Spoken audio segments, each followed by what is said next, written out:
Good morning sa ating lahat mga kaibigan. Andito na naman tayo sa ating usapang magmamanok po.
Nagpunta tayo kahapon doon mga kaibigan sa area natin. Medyo hindi pa natapos yung pagbakod kasi medyo matataas din yun mga kaibigan. Medyo ano din, hindi naman siya masyadong malaking lugar pero ano kasi inilibot natin yung ano po, yung ano mga kaibigan, yung bakod po. Medyo marami tayong hero na ano, na gastos po pero okay lang yun mga kaibigan. Saka nag-ano din tayo ng ano, yung gumagawa doon. Kaya medyo marami-raming gastos din mga kaibigan. Hindi pa tayo naka-umpisa doon kasi pagkatapos nung bakuran, palinisan natin yung area. Tapos bili pa tayo ng ano po, bili pa tayo ng mga tipi, yung mga tali. Naku, napakalaking gastos po pero talagang pagtuunan natin ng pansin yan para sa ating ano po, hilig at saka makatulong din tayo sa ating mga kaibigan na magmamanok din mga kaibigan.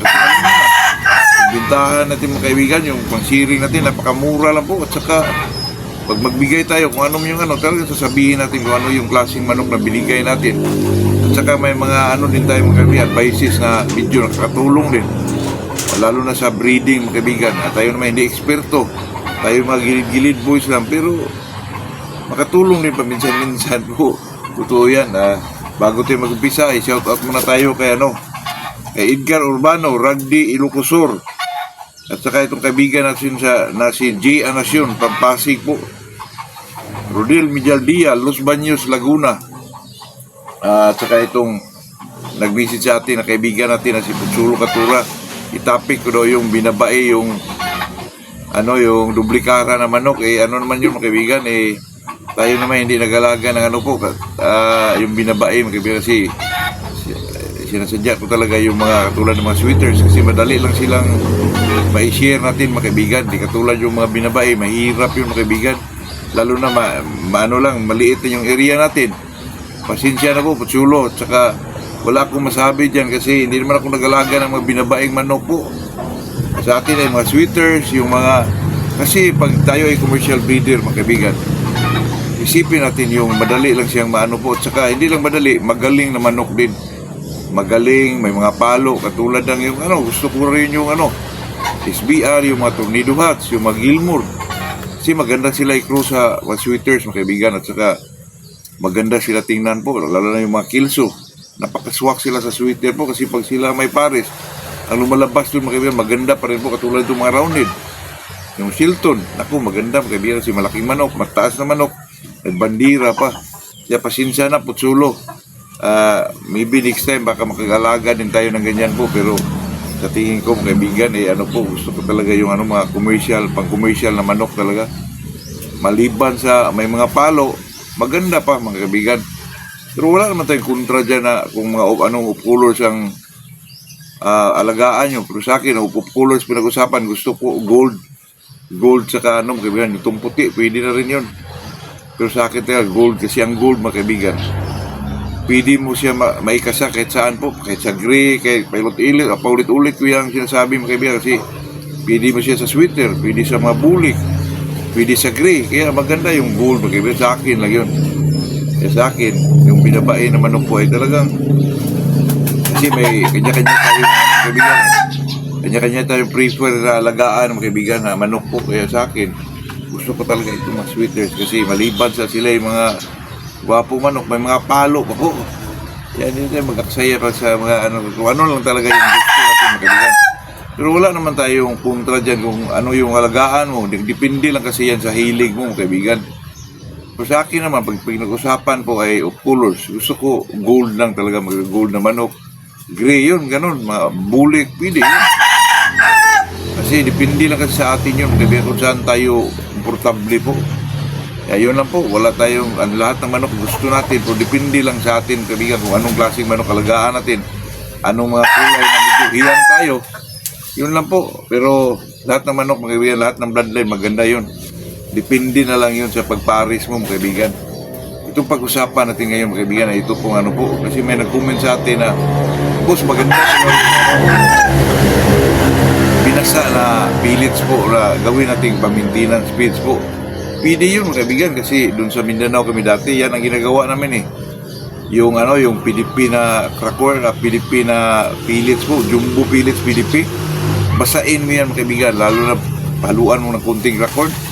Naku, ang manok, kaibigan, naku, bulto po. Bulto ang manok, mga kaibigan. Saka madali lang siya mapasukan ng laman po. Pero medyo mataba lang ang manok.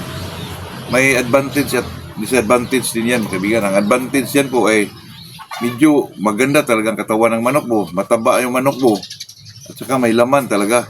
Pero ang disadvantage naman yan, pag gusto mo na silang ilaban, hindi mo kaagad makondisyon yun, mga kaibigan. Kasi medyo siya mabigat yung manok na medyo pinakain ng mabasa na pellets po. Katulad ng mga mga PDP, jumbo pellets. Medyo mura lang yun. Pero talagang bultong manok, medyo malaki talagang manok. Lalo na paghaluan mo ng cracker niyan. Ako, grabe ang katawan ng isang manok po. Pero ang disadvantage yan, pag gusto mo na siyang i-conditioning, pasok mo na sa conditioning, sikon man, ay maglaan ka talaga ng 2 buwan o 3 buwan po. Matagal pa po. Kasi mahirap po i-slash yung taba ng taba sa katawan ng isang manok po. Pakainin mo muna yan ng mga Inerton, Inermax sa mga 2-3 buwan po. Saka mo na ipasok sa kabigan, yung mga tinatawag nating Royal Pansy, high protein pellets na yung sa Thunderbird. Saka na yun, kasi mahirap naman yung dito mo ipasok sila sa conditioning, tapos medyo malaki pa yung katawan ng isang manok, medyo mataba pa, marami pang po, sa pula pa, ganun, maraming taba pa po, kaya medyo mabagal pa yung manok doon, mga kaibigan. Kaya sa akin, mga kaibigan, ayoko po yung binasa, kasi natitry ko na yan dati, mga kaibigan. Pagkatapos nila, pagdating na ng 4 months old, binasa na lahat, mga kaibigan. Ang dati ay yung BEC 3 ba yun? Sa BEC ang tawag, mga kaibigan. Basain mo yun hanggang 4 months sila, hanggang mag 10 months po. Yun ang sa amin dati po. Binasa talaga, PDP, haluan ng crackcorn. Pero ang problema lang doon, pagdating ng i-condition mo na sila, talagang hindi mo kagad sila mailaban po. Kailangan mo sila ng 3 months. Pakainin mo muna ng Inerton, Inermax, ganon. Yung mga greens na para medyo malusaw yung mataba nila. Ang matira na lang, yung muscle na lang talaga, mga kaibigan. Saka mo na sila ipasok sa conditioning po, katulad ng pakainin ng Royal Pansy, yung high protein na Thunderbird po, yung Platinum, ganon, para medyo magkalaman talaga yung isang manok. Maganda na siya pasok sa pre-con, papunta ng conditioning po. Sa atin, gusto ko talaga, mga kaibigan, pagka dating nila ng 4 to 5 months ay pagkatapos ng edad na yon, gusto ko talaga Inerton, Inermax. Basta may greens na, mga kaibigan, kahit kayo na lang maghalo po. Bili kayo ng greens, haluan nyo ng medyo pellets, na fighting pellets. O sa akin, mga kaibigan, napakaganda na po yung Inerton po. Eksakto talaga, mga kaibigan, napakaswak talaga po. Talagang bubuka talaga ang isang manok. Saka may laman, may katawan talaga. At saka ang manok may palo talaga, mga kaibigan. Lalo na pag mag-maintenance, injectable vitamins, mga kaibigan. Naku. Kasi sabi nila, pag tinurukan mo daw, medyo tumapang daw sa manok. Di po, yung injectable vitamins mga kaibigan ay ano lang yun, pampagana kumain ng isang manok po, pampagana kumain ng isang manok. Magana po kumakain yung isang manok kasi napasukan siya ng injectable vitamins eh. Maraming mga benefits doon. Katulad, marami siyang mga mga kaibigan, factor na medyo mag-enhance ng appetite ng isang manok mga kaibigan, katulad ng mga iron, yung tinatawag nila mga niacin, mga liver extract, marami po. Kaya maraming benefits makuha sa isang manok kaibigan, kaya medyo magana siya kumakain po. At saka bumuka talaga isang manok, medyo magkamasil ang isang manok po. Kasi ngayon ang daming mga injectable po, katulad ng mga medallion, yung mga bago po, medallion, yung mga pang yung iba po. Mayroon pa, ang dami mga kaibigan. Kaya sa akin, nakasanayan ko na kasi yung complexor, yung mga panglumang tao mga kaibigan. Complexor, mga bilamel lang, gano'n. Pero ang bilamel sa akin, sa lang yun mga kaibigan, sa maintenance lang yun, pag maintenance lang. Pero pag isinalang natin siya, ipasok natin siya sa pre-con or tinatawag nila conditioning, ayun na papasok yung mga kaibigan, complexor po. Kundi complexor mga kaibigan, itong Tiabix mga kaibigan. At saka sa last 3 days, MIB talaga. Yun talaga nakasanayan ko kasi doon ko nakita mga kaibigan na talagang madiin talaga palo isang manok po. Pero sa akin naman dyan mga kaibigan, yung conditioning, sabi na kaibigan ko doon sa Mindanao, Lon, pag ang manok mo, kahit gaano kagaling yung handler na yan, kahit anong pinakain dyan, huwag kang maniwala dyan, sabi niya. Kahit saging pa pinakain sa manok mo, basta magaling lang yung manok mo, may tendency pa rin naman nalo yan. Totoo yan mga kaibigan, doon din na saksak sa isip ko nga, totoo yan Kasi ang manok mo mga kaibigan, pag medyo magaling talaga ang manok, may cutting, may ilag, talaga may 80% na panalo na yan. Kaya tayo, gusto natin magkaroon ng magagaling na manok. True bloodline talaga mga kaibigan. Mayroon ka roundhead, mayroon kang kilso, mayroon kang sweater, ikaw na lang mag-cross yan. Kasi na makakuha ka ng medyo magagaling na manok, saka madiin pa ang mga palo po. Kasi pag dito ka lang sa labas-labas mga kaibigan, di mo alam yung bloodline, tapos mananalo siya, hindi mo siya maibalik sa kanyang pagkasiya po, kasi hindi mo alam yung mga history niya hindi mo alam kung saan siya galing. Hindi katulad nung may bloodline ka na kilso, cross mo sa roundhead, Shilton ba, tapos mananalo sila, madali mo lang maibalik mga kaibigan. Sa akin, ngayon nowadays po, gusto talaga natin mga kaibigan na mag-breed tayo. Alam talaga natin yung bloodline, kahit mga gilid-gilid lang na murahing manok lang. Marami naman dyan mga kaibigan, katulad ko. Talagang lang po, talagang affordable lang kaibigan, katulad itong mga Shilton natin. Cross natin dito sa mga Golden Boy. May tendency po na medyo makuha tayo ng medyo magagaling na manok po. Pero hindi ko pa yan may try mga kaibigan. Baka makauna pa yung nakakuha sa atin po. Pero sa akin naman, sa tingin ko, kasi ang Shilton nakita ko mga kaibigan, magaling sila sa timing Tsaka ito namang Golden Boy, medyo may mga palo talaga. Itong mga 5K, talagang ang palo nila talagang talagang medyo may impact talaga mga kaibigan. Kaya sa atin, bilang isang magbibreedin, tayo na lang magtimpla-timpla, huwag tayo maniwala dyan sa ito, kailangan ganito ang gawin mo.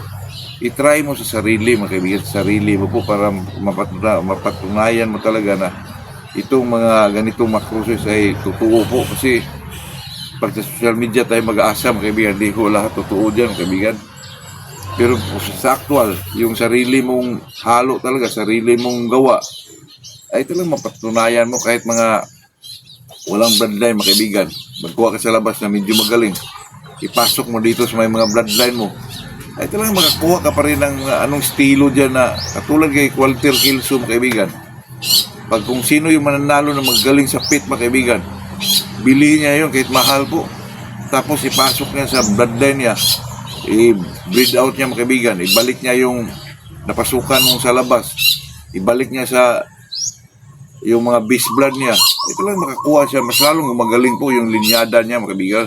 Kaya depende na lang yun sa sarili nating analisa po o sariling estilo natin sa pagbibreed mga kaibigan. Kasi ito kasi magbibreed tayo po, may din tayo mga kaibigan, may goal din tayo na kung ano yung dapat nating ipalabas po.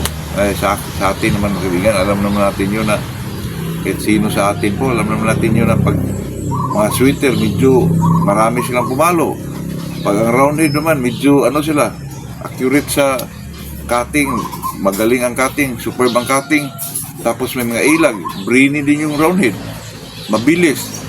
Kaya maganda sila talaga mga kaibigan. Pero itong Shilton kasi mga kaibigan, hindi siya masyadong kilala. Pero pag mag-ano kayo dyan sa YouTube o tingnan nyo yung history ng Shilton po.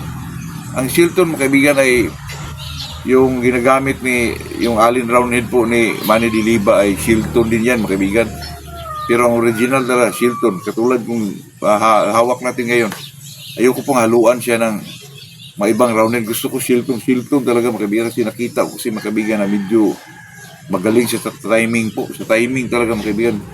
Medyo umiilag ng konti, tapos bumato ng palo na medyo accurate mga kaibigan, totoo yan. At saka may mga palo talaga siya na yung madiin na palo mga kaibigan. At saka nagustuhan ko itong Shilton, medyo malaking manok siya, matataas, saka bulto katawan. Kaya dito naman sa atin mga kaibigan, talaga maghanap ng medyo matataas na manok. Kaya ako minsan content tayo minsan. Parang naanuhan ako dun sa mga regular, gusto ko regular na manok, regular. Kasi ang hinahanap mga kaibigan, yung matataas na manok talaga, totoo yan. Maraming bisis dyan mga kaibigan, nag-visit sa akin, gusto ko matataas na manok, boss. Wala tayong magawa dyan mga kaibigan, kasi may iba-iba tayong preference about sa pagpili ng manok. Maganda naman yung mataas, basta balansi lang siya, okay lang naman yun. Wala namang problema sa akin yun. Pero sa akin lang talaga, nagustuhan ko lang yung medium. Kasi ang medium kaibigan, pag ginagamit mo sa breeding, pagpalabas pa rin siya ng medyo malaki o matataas na manok mo. Kaya gusto ko medium lang. Kung nasa atin lang yun, pwede naman gumagamit tayo ng katulad ngayon mga kaibigan. May ginagamit ako medyo matataas na manok, yung 5K, at saka may golden boy din ako na matataas po. Yun ang ginamit ko ngayon, may ginagamit, may pinapasok ako sa golden boy na medyo matataas na manok. At saka sa 5K din, yung F1 ng kaiding po. Marami na sila ngayon mga kaibigan. Kaya makapagpalabas siguro tayo ng medyo matataas po. Kasi yun ang hinahanap ng mga yun ang hinahanap ng mga natin mga kaibigan, yung mga kumukuha sa atin. Kasi gusto na nila yung medyo mataas talaga, malaking manok. Kaya ngayon, binibreed natin, medyo nagkapapasok na rin tayo ng medyo mataas na mga golden boy, malaking golden boy.